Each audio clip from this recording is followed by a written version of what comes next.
Alrighty, we are back with another video, and it is a film camera review. I saw my last video, and it's doing really well compared to my other videos, so decided why not follow up, make another one.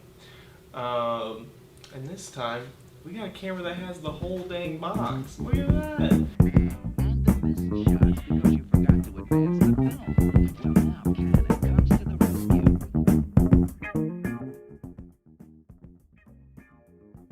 So I'll do like an overhead unboxing for history's sake, so that way we can have a video of someone showing off the package contents of the original packaging of this camera. This is like, what is it called again? Hold up, let me open it. This is the AF35M2. A nice little point and shoot that came out, I believe, in the early 80s, 1984, I want to say. So the manual says 1982 was the year this was manufactured, so we're just going to go with it. This is from 1982. Yeah. The reason I picked this camera up is just because my grandpa, I told him, like, hey, if you ever find any film cameras or anything, let me know. I'll be glad to take them.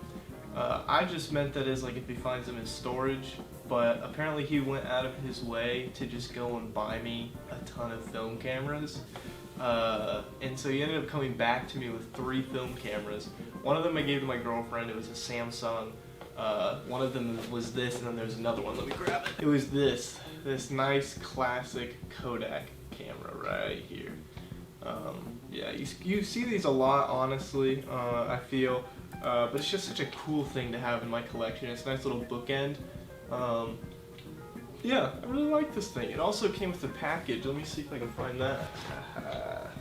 Right here. As you can see, it has completely fallen apart. But yeah, the camera would fold up, and you'd just be able to put it in here, put it over, sling it. It would have a little thing to lock in place. Yeah, it was pretty cool. I want to get this restored at some point, but it's just not looking like it's gonna happen. I mean, this thing is falling apart. But that camera is not the focus of this video, so that is not what we will be talking about. We're talking about this bad boy. So yeah, let's go ahead and jump to the unboxing. Okay, so now we have the camera here in its nice little carrying case. This is honestly probably my favorite part of the whole package. It's just the fact that it came with the carrying case. I'm just gonna open it up, and here you go. Very nice. Yeah, this is just a nice boxy camera. It's just so flippin' fun. I was about to press the shutter, but there is film in here. One thing I like about this camera is it has the grip on the back of the camera, much like this camera when I reviewed it. This one honestly even has a better thumb grip than the previous camera did. A pro of this camera is you get to choose when to use the focus. You just press this button right here, or slide this button over, it'll pop up. Once this orange light comes on, you are ready to shoot. Oh, what's the point at? Once this orange light comes on, you are ready to shoot. You will not be able to get flash before that light is up, okay? That's one thing I thought. I was like, oh, flash is out, and then I gave up. And then a few days later, I just left it open and realized there was that light, and I was like, oh shoot, that means it's probably ready to do flash now, and I was right. On this camera, in contrast, my Nikon Teletouch, you have to hold a button, a tiny button down right here the whole time you're taking the photo for it to not use the flash, which is really annoying. I haven't gotten it developed yet, and there's already an issue. I can tell when I take photos, it shows you kind of like the focal length that it's going for, and most of the time it seems to be going for the completely wrong focal length. So we'll see when I get the photos back if my fears are true that every photo is going to be out of focus for the most part. Don't know yet. When I initially got this camera as well, the battery door would not stay closed, but once I put batteries in it, it was fine. It stays perfectly fine now. And the back door wouldn't close. And the way I fixed that, also I'll have a close-up here where you can kind of see what's in there. The way I fixed that was just stuffing cotton into the bracketing in here. So I opened up the camera and just stuffed cotton in there because I didn't have a spring or any other way to try to fix it or like glue it down. I was like, I got some open cotton. I'll just shove that in there. It's nice and puffy. It should do the job. And guess what? It worked like a charm. It stays completely closed now, and I can still open and close it without it getting caught or anything like that. It's great. It was probably the best decision I made. Yeah, also, camera's really loud. Maybe there's something I want to take a picture of so I can kind of demonstrate how loud this is. Here, I'll take a picture of myself in the mirror right here. You hear that? You hear that? Yeah. It's noisy. It's not something you can take into like a convention or a quiet area and just start taking pictures, because it's going to be loud. This ain't your street photography. This definitely isn't your street photography camera. I can say that right now. I haven't even gotten the photos back.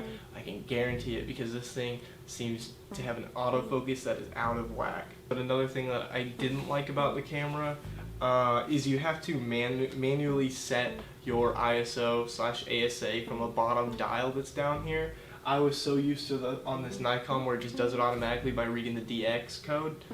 This camera came before DX code, so there is none of that. You will have to set your ISO. So my first few photos, I think I shot them at like 100 ISO, even though it's 400 speed film. So, don't know how that is gonna turn out. He got the camera for, I believe, somewhere between $3 to $6, so that's kind of the price range I'm working from right now. I looked them up online. These go from anywhere from like $30 to $80, so these can get pretty. Actually, let me rephrase that. I think it was something like 80 to 160. I'm pretty sure.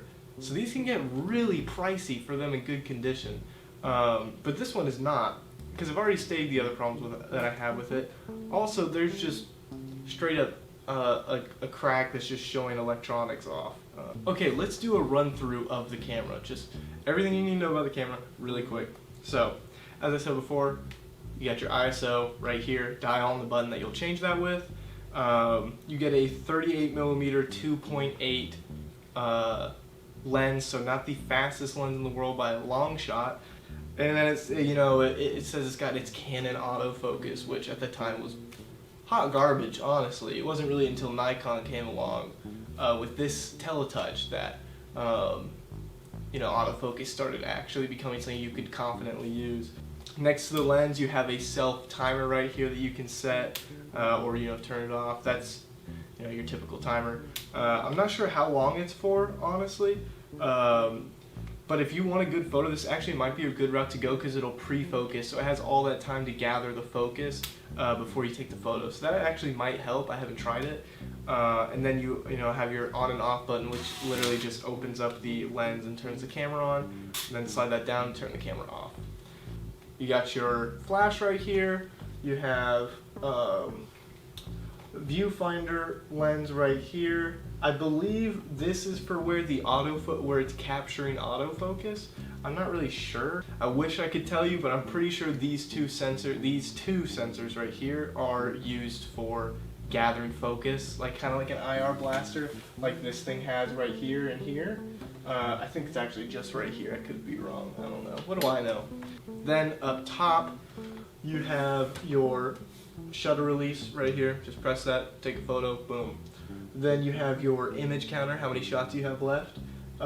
This is unlock and rewind. The unlock button, I don't really need to worry about, because my door just stays open and I just have cotton in there. I just have to pull down on the button for it to open. So that doesn't matter for me, but that's where you'll unlock, and then you'll slide this over to rewind your film when you're done shooting. It says the sure shot right here. Your back door where your film will be held.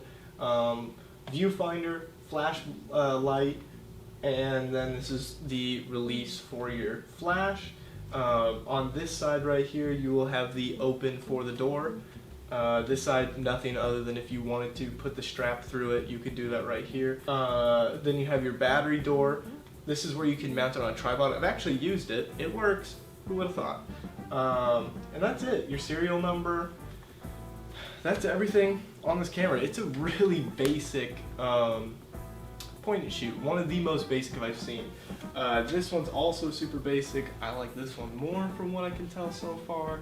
But this is actually a camera I've had my eye on for a while, and then my grandpa just showed up with it, and I was like, oh, pretty cool. So we'll see if it works. If it doesn't, I'll let you know, and then we'll just have this portion of the video you can go to, and I won't have reference photos for you, because obviously not every camera is not gonna work. Is it gonna not work? Whatever.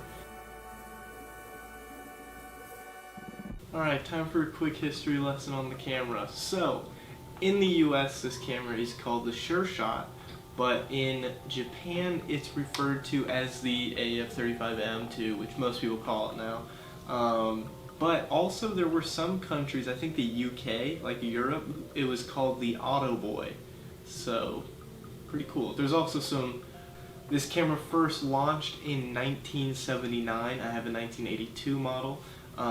Early models of it were the AA batteries. The later models, they started using the, what are they called, the CR2 batteries, I believe.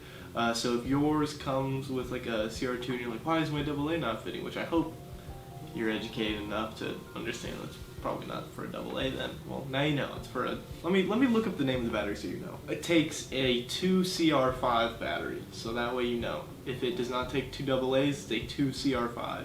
Oh, this is interesting. The Japanese Ministry of International Trade, I believe, gave this camera the Best Design Award in 1980. Oh, let me rephrase that. The Good Design Award. But yeah, as far as history, that's about all I could find. Yeah, not too much to this camera, but yeah, people liked it. Got the Good Design Award.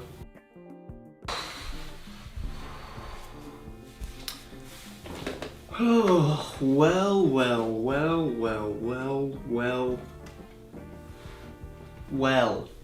this camera works. And not only does it work, it works really well. Like, the photos you're about to see are some of the best point and shoot photos I've ever seen. Like, I've ever taken, not ever seen. But, man, holy cow. Also taken with Fujifilm Superia 400, just so you know, and then it was also, can't remember if is it called pushed or pulled for if it's underexposed? It's one of those two. I can't remember. It's probably pulled. Yeah, I would think. I don't know. I can't remember. But yeah, focus works for the most part. There's a few shots that it didn't work that we'll talk about in a second. But yeah, focus definitely works for this camera. Lens is great and crispy. So that's all I have to say right now. Let's look at the photos. I'll just do a little slideshow of the different photos, and then I want to dive into a few photos and just kind of like talk through it. So here are the photos.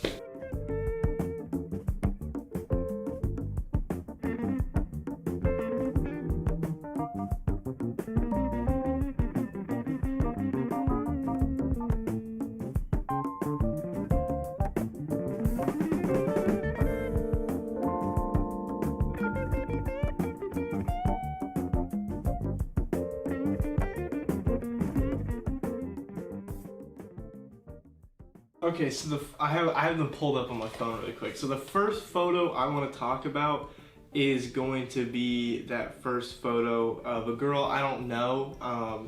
My brother was doing a program in the building he works in where people could come down and just have photos taken of them. It was a good way to get a program, which is something he has to do for his job and my job too. It's a good way for him to get that done, and then also for me to just like test out the camera. So yeah, I don't know who this is, but I took a photo of her. Colors were adjusted a little bit, but I mean, just look at the clarity on that shot, like out of a 1980s point and shoot. Like, oh my gosh, like this lens is killer, man. It's only a 2.82, which, you know, isn't a super fast lens. Like, it's better than 3.5 or 4.5 or 5.6, but holy cow, I mean, it's just so, like, crisp. Like, I love it. Like, that was the first shot I saw, and I was like, holy cow, this is good. This is gonna be good. Next, I want to talk about the photo with the guy with his hand in front of his face. That's my brother's boss. I really like this photo. I think I really like the way the flash is just kind of like evenly spread across the whole the whole photo. That's one thing I praise the Teletouch 300 for. But this camera, honestly, I think it does it a little bit better. It has a way better spread of flash and much more smooth, no super hot spots. So yeah, that's really good. I can't really say anything about red eye because, I mean, he has glasses on that are like orange tinted, so it doesn't really help. But yeah, I really love that photo. I think it came out really well. Pulled focus on him super quick, which was not what I was expecting at all. If you guys refer to like 2-3 minutes ago, I was talking about how awful the focus on this camera is going to be. Another photo, this is probably one of my favorites of all of them, probably the favorite, is the photo of the masked man. That's actually me. In that, I was helping with a friend's experimental film, and they had me dressed up in that. I was like, can someone take a picture of me? So I actually can't take credit for the photo, but I mean, just look at it. Like, the colors are so good. The focus is nice and sharp. There's no like ugly sun flares, distortion or anything unless you start like really zooming in. Like, I mean, it's just a very pretty photo, beautiful colors, which I think you can thank Fujifilm's greens for, I think really helps with this photo. And then I want to talk about the one of the girl. That's one of my brother's friends. Just a freaking beautiful photo, man. Just the way the light falls, it's so evenly toned. Man, that 2.8 just really gets some beautiful light tones in it. I mean, wow. And this was also underexposed, so the shadows just kind of like creep off in kind of a very moody way. I really love that. Definitely one of my favorite parts of this. And then the photo also of the light coming through my room, that's pretty close to the way it looked in reality.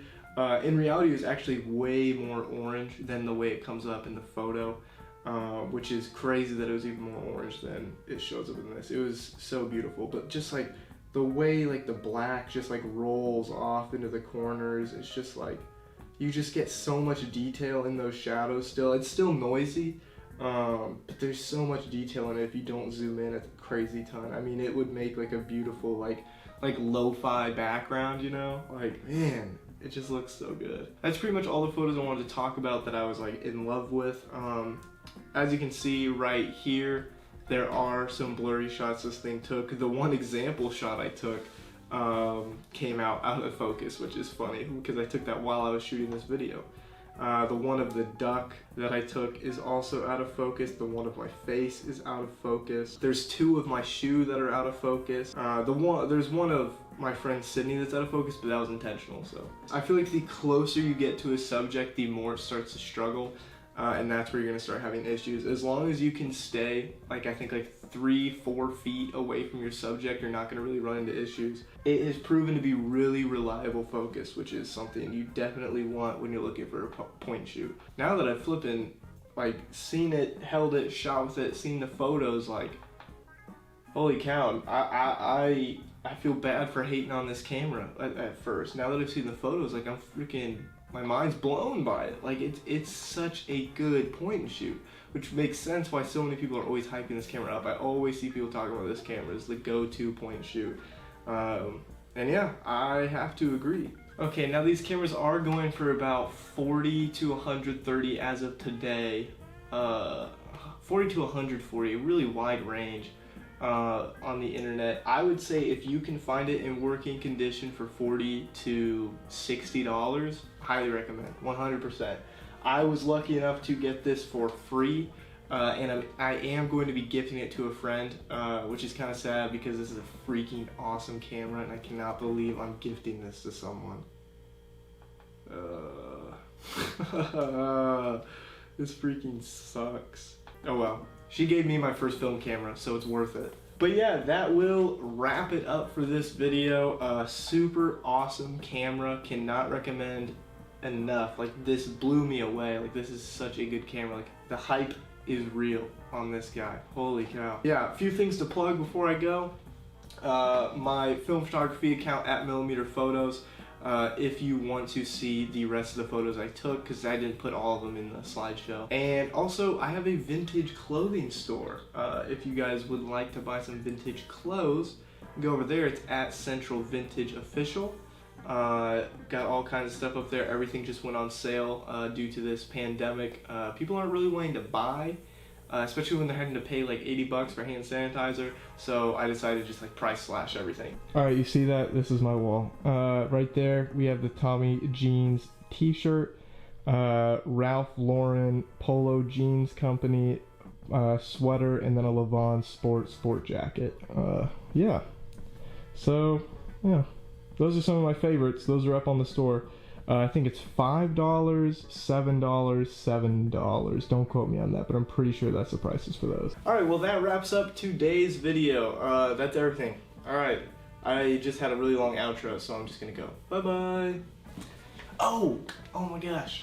Never mind. Cut. I have one more thing to say. Thank you guys so much for your support. The first video is like over 1,000 views, which is crazy for my channel, where I average like 15 to 20, sometimes 5.